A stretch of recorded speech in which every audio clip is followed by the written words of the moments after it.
I love Jersey, and I love the beauty and the,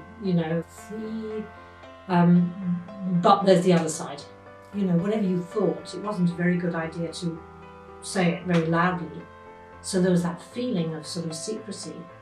That feeling was worse here than I had experienced in Chile in 1973. But think very carefully before you spoke or who you said something to. My name's Jean Anderson. I'm from London originally, and I've been in Jersey since 1999. I'm Pat Lucas. I was born here in 1945. If you see a lack of compassion, you try to fill the gap yourself. A lot of our islands have been ruined. It seems to be even more money than before. But only for some, you understand. Not for all. Why is it that these people earn ridiculous amounts and people who are really struggling, teachers, nurses, other people really struggling and trying to say, this isn't right. They don't like that sort of thing here. Any protest of that sort, they just don't like it. You've got to toe the line and then you're okay.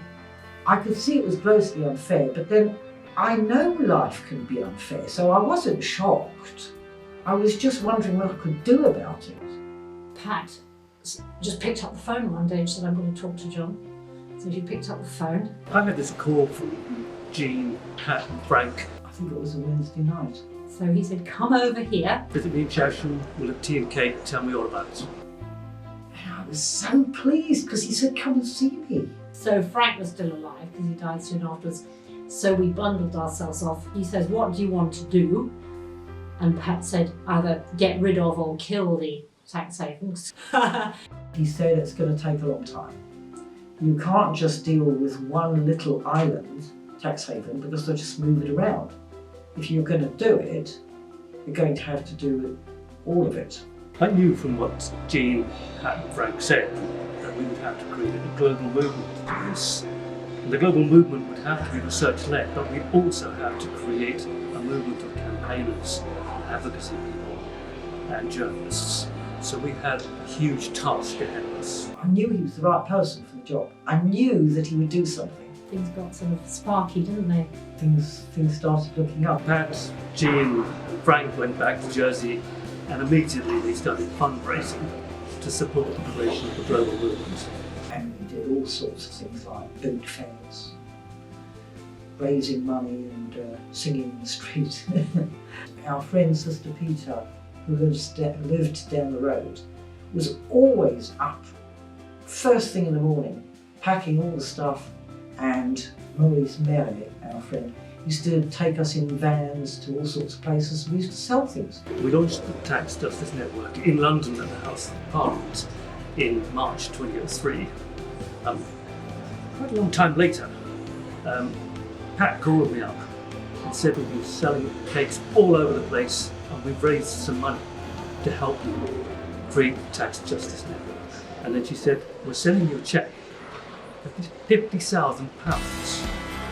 Now just stop and think how many cakes you have to bake to raise £50,000. We just did our best. Because all you can ever do is your best. And if you think something's important, you have to pull out all the stops. Without the amazing support from Jean Anderson, Frank Norman and Pat Lucas, Tax Justice Network might well not have that happened. I didn't do a lot. I asked other people to do it.